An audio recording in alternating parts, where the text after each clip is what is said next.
Hello dear students, how are you. मैं Vipin Kumar Mishra maths की पाठशाला में आपका स्वागत और हार्दिक अभिनंदन करता हूं। उम्मीद है दोस्तों आप सभी स्वस्थ होंगे और अपने लक्ष्य की ओर तेज़ी से आगे बढ़ रहे होंगे।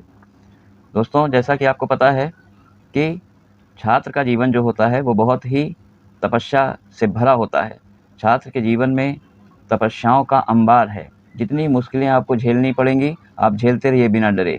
जिसने मुसीबत नहीं झेली वो कभी आगे बढ़ा भी नहीं, ये आप पिछला इतिहास चेक कर लीजिए। लेकिन जिसने मुसीबतों से कभी हार नहीं मानी वही सूरज बनकर चमकता है। सोना भी चमकता है तो वो पहले तपा हुआ है। सूरज भी सबको रोशनी देता है तो खुद जल के दे रहा है। तो इसी तरह के बहुत से जीवन में ऐसे इंस्पिरेशनल एग्जाम्पल्स हैं जिनसे एक छात्र जीवन को हमेशा यह सीख मिलती है कि मुसीबतों से कभी डरना नहीं है, हर मुसीबतों का सामना संघर्ष के साथ करते रहना है। आप उम्मीद करते हैं अपने संघर्ष में विजयी होंगे। तो यहीं से आज हम लोग अपनी क्लास शुरू करते हैं इसी एक्साइटमेंट के साथ। Inverse trigonometric function. Inverse trigonometric function में फर्स्ट, जैसे आपने पढ़ा हुआ है साइन 30 डिग्री, ये क्लास 12th का सेकंड चैप्टर है एनसीईआरटी में, जो कि कंपटीशन के लिए भी बहुत ही इंपॉर्टेंट है। तो जो स्टूडेंट्स जेई की तैयारी करते हैं या तो टीजीटी पीजीटी मैथ्स से तैयारी करते हैं, उनके लिए हमारा चैनल बहुत ही हेल्पफुल है। तो आप लोग इसको ज़्यादा से ज़्यादा सब्सक्राइब और ज़्यादा से ज़्यादा इसको लाइक और सब्सक्राइब कर लें, जिससे कि आने वाले वीडियो के नोटिफिकेशन आपको टाइम टू टाइम मिलते रहें। तो चलिए दोस्तों स्टार्ट करते हैं इन्वर्स ट्रिग्नोमेट्रिक फंक्शन। तो जैसा कि आप जानते हैं कि साइन 30 डिग्री की वैल्यू 1/2 होती है। आपने हमेशा देखा होगा कि हम लोग angle T ratio of any angle value मिलती थी। अब इसको हम लोग उल्टा सोचेंगे। क्या सोचेंगे कि साइन इनवर्स 1/2 कितने डिग्री की वैल्यू होगी? ये 30 डिग्री की वैल्यू होगी। अभी हम लोग एंगल से वैल्यू पे आते थे, इन्वर्स ट्रिग्नोमेट्रिक फंक्शन में हम लोग वैल्यू से एंगल पे आएंगे और एंगल को हमेशा रेडियन में रखेंगे। तो पाई/30 क्या हो, वो 30 डिग्री क्या होगा? पाई/6 रेडियन। तो हम लोग इन्वर्स ट्रिग्नोमेट्रिक फंक्शन में हमेशा रेडियन में ही एंगल को रखेंगे। ट्रिग्नोमेट्रिक फंक्शन में हम लोग एंगल से वैल्यू पे आ रहे थे। अब इन्वर्स ट्रिग्नोमेट्रिक फंक्शन में उल्टा आएंगे, वैल्यू से एंगल पे आएंगे। तो ये इन्वर्स फंक्शन है, ट्रिग्नोमेट्रिक फंक्शन का इन्वर्स फंक्शन है। जैसे y = f(x) होता है तो x in term of y बदल दें तो वो फंक्शन क्या हो जाता है? f इनवर्स x फंक्शन हो जाता है। वैसे ही जैसे y = साइन इनवर्स x है, तो साइन थीटा जब रहता था, y = साइन थीटा, तो उसमें थीटा की वैल्यू कहाँ से कहाँ तक जाती थी? थीटा की वैल्यू -∞ से +∞ कुछ भी हो सकती है, लेकिन साइन x की वैल्यू -1 से +1 जाती थी। लेकिन इन्वर्स ट्रिग्नोमेट्रिक फंक्शन में साइन इनवर्स x का ग्राफ ऐसा है, साइन x के ग्राफ में जो x था वो y में चला गया, जो y था वो x में चला आया। तो साइन x की वैल्यू हमेशा 1 और -1 के बीच में रहती थी। यहाँ पर x की वैल्यू -1 और +1 के बीच में रहेगी। और x क्या होता है? डोमेन का सेट। तो डोमेन का सेट हमेशा -1 से +1 रहेगा। और जो y की प्रिंसिपल वैल्यू होगी, ये y जो है ये प्रिंसिपल वैल्यू होगी, मतलब सबसे पहली वैल्यू। तो प्रिंसिपल वैल्यू कहाँ से कहाँ तक होगी? ये +π/2 है और नीचे -π/2 है। +π/2 से ये -π/2 से +π/2 तक ये इसकी पहली प्रिंसिपल वैल्यू इसी में आएगी। आने को तो इन्फाइनाइट वैल्यू आ सकती है, इसीलिए ट्रिग्नोमेट्रिक इक्वेशन का जनरल सॉल्यूशन निकालते थे। लेकिन जो फर्स्ट वैल्यू होगी वो प्रिंसिपल वैल्यू होगी। तो principal value sine inverse x के केस में हमेशा इसी के बीच में होना चाहिए। इसी तरह दोस्तों कॉस का जो ग्राफ है तो वो पहले यहाँ 1 से स्टार्ट होता था, वेव फॉर्म में आगे बढ़ता रहता था।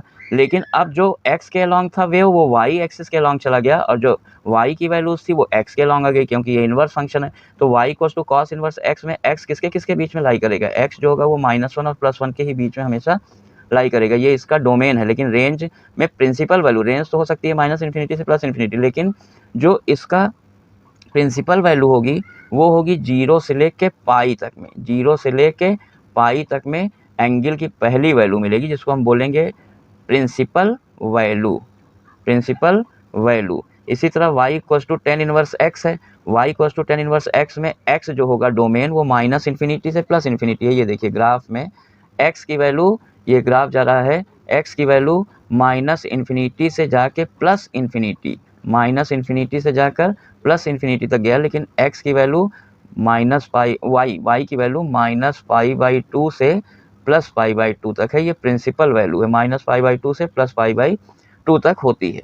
तो जैसे अभी तक हम लोग ये करते थे कि y equals to sine x रहता था, अभी साइन को उठा के इस साइड ट्रांसफर कर दें तो इन्वर्स फंक्शन हो जाएगा x equals to sine inverse y, और फिर जहाँ y है वहाँ x, जहाँ x है वहाँ y कर दें तो ये हो जाएगा y equals to sine inverse x। कोई भी इन्वर्स ट्रिग्नोमेट्रिक फंक्शन खुद अपने ही आपके रेशियो को काट सकता है। जैसे कहीं पर लिखा हो, पहला फॉर्मूला ये याद रखिएगा, साइन इन्वर्स है तो वो साइन को काट देगा, साइन इन्वर्स से साइन कटेगा, x हो जाएगा। ऐसे ही कॉस इन्वर्स से कॉस को काट सकते हैं, x हो जाएगा। टेन इन्वर्स से टेन को काट सकते हैं, x बचेगा। तो कोई भी कोई इन्वर्स ट्रिग्नोमेट्रिक खुद अपने ट्रिग्नोमेट्रिक के ही सेम नेम को काट सकता है। कभी कभी ऐसा होगा कि जैसे साइन इन्वर्स के साथ में कॉस आ गया, तो उस केस में आपको साइन इन्वर्स के साथ अगर कॉस आ गया तो कॉस थीटा को लिख सकते हैं sine 90 minus theta, sine 90 minus theta, π/2 minus theta. तो साइन इन्वर्स साइन को काट देगा, बचेगा π/2 माइनस थीटा। तो कभी कभी कॉम्प्लीमेंट्री एंगल में कन्वर्ट करके तब नेम सेम करके कैंसिल कर देते हैं। दूसरा है रेसिप्रोकल वाले फॉर्मूले हैं, जैसे सारे फॉर्मूले हम लोग साइन इन्वर्स, कॉस इन्वर्स और टेन इन्वर्स इन्हीं तीनों में पढ़ेंगे। बाकी कोई अदर आते हैं इन्वर्स ट्रिग्नोमेट्रिक फंक्शन, बाकी तीनों आते हैं sec inverse, cosec inverse, cot inverse, तो उनको हम रेसिप्रोकल करके sine inverse, cos inverse, tan inverse में बदल लेंगे। तो कहीं पर जैसे आ जाए कॉसेक इन्वर्स एक्स, जैसे ट्रिग्नोमेट्री में होता था कि कॉसेक थीटा 1/sin होता था, तो यहाँ पे पूरा नहीं रेसिप्रोकल होगा, केवल ये एक्स चेंज होगा। तो कॉस इन्वर्स एक्स को हम जब साइन इन्वर्स में लाएंगे तो वो हो जाएगा 1/x। इसी तरह से कहीं पर कॉट इन्वर्स x होगा, उसको हम टेन इन्वर्स में लाएंगे तो हो जाएगा टेन इन्वर्स 1/x। इसी तरह कहीं पर सेक इन्वर्स x होगा, उसको हम कॉस इन्वर्स में लाएंगे तो वो हो जाएगा कॉस इन्वर्स 1/x। तो ये रेसिप्रोकल वाले फॉर्मूले लगाकर हम लोग tan inverse, cot inverse x, sec inverse x और कॉसेक इन्वर्स x से साइन इन्वर्स, कॉस इन्वर्स और टेन इन्वर्स x में आ सकते हैं। फिर उसके बाद तीन ये फॉर्मूले होते हैं कि माइनस किस में से बाहर आता है, किस में से बाहर नहीं आता। ये बहुत इंपॉर्टेंट है इसमें, क्योंकि जो हम लोग क्वेश्चन आज लगाएंगे फर्स्ट एक्सरसाइज के, उसमें यही बात आएगी कि माइनस किस में से बाहर आता है, किस में से नहीं आता। तो जैसे कहीं पर लिखा हुआ है साइन इनवर्स माइनस एक्स, तो माइनस बाहर साइन इनवर्स के बाहर आ जाता है। फिर कहीं पर लिखा है टेन इनवर्स माइनस एक्स, तो साइन इनवर्स की तरह इसमें भी माइनस बाहर आ जाएगा, टेन इनवर्स एक्स। लेकिन कहीं पर लिखा है कॉस इनवर्स माइनस एक्स, तो कॉस इनवर्स में से माइनस बाहर आता है लेकिन वो पाई लेकर आता है, pi minus cos inverse x.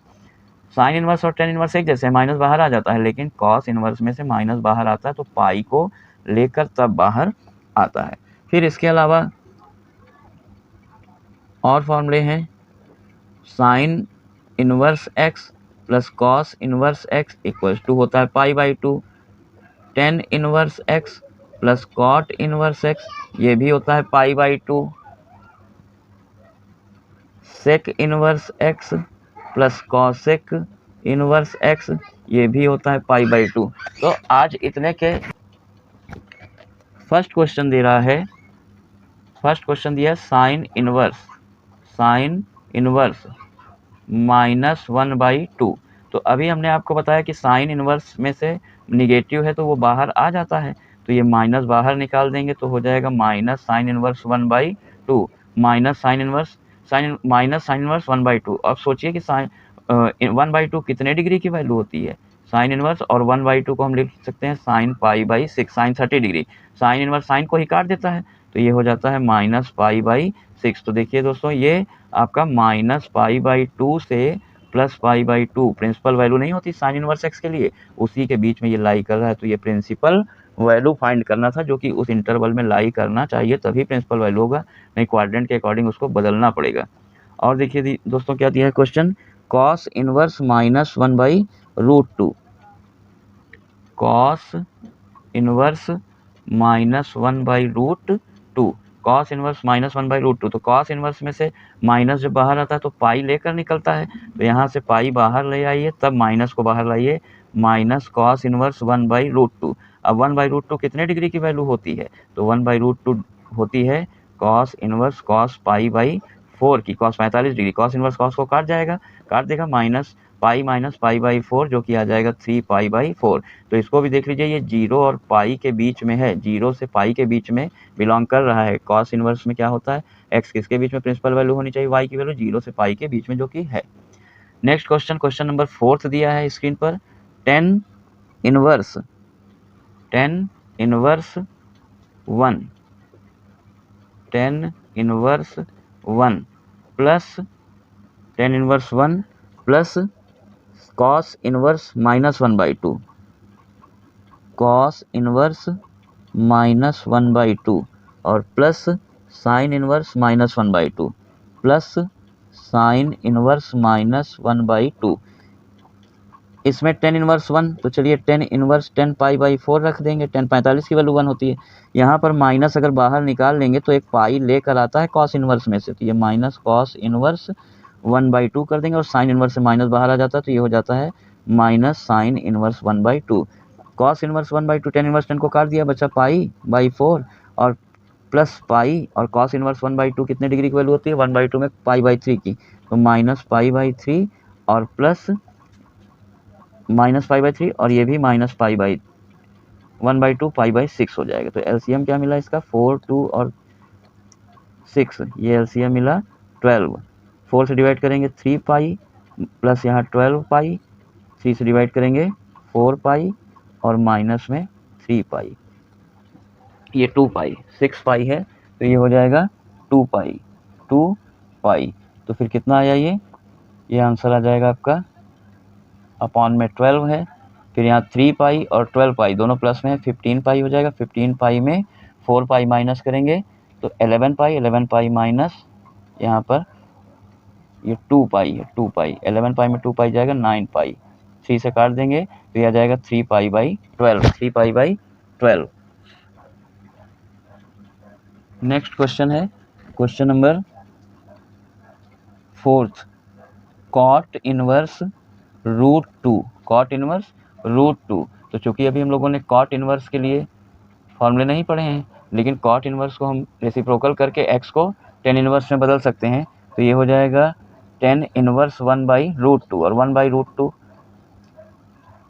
ये 10 इनवर्स कॉट इनवर्स √3 है, तो ये हो जाएगा 10 इनवर्स 1/√3। 10 इनवर्स √3 कितने डिग्री की वैल्यू होगी, 1/√3 होता है 1030 डिग्री, π/6, 10 इनवर्स से 10 काट देंगे, π/6 और π/6 जो है ये -π/2 से π/2 के बीच में 10 इनवर्स का होना चाहिए। और इसमें एक लगता है ट्रायंगल लॉ, उस ट्रायंगल लॉ को भी हम लोग नेक्स्ट क्लास में देखेंगे, किसी भी इनवर्स ट्रिग्नोमेट्रिक फंक्शन को किसी भी इनवर्स ट्रिग्नोमेट्रिक फंक्शन में बदलने के लिए।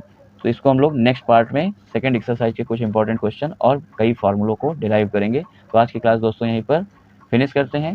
Thank you, have a nice day.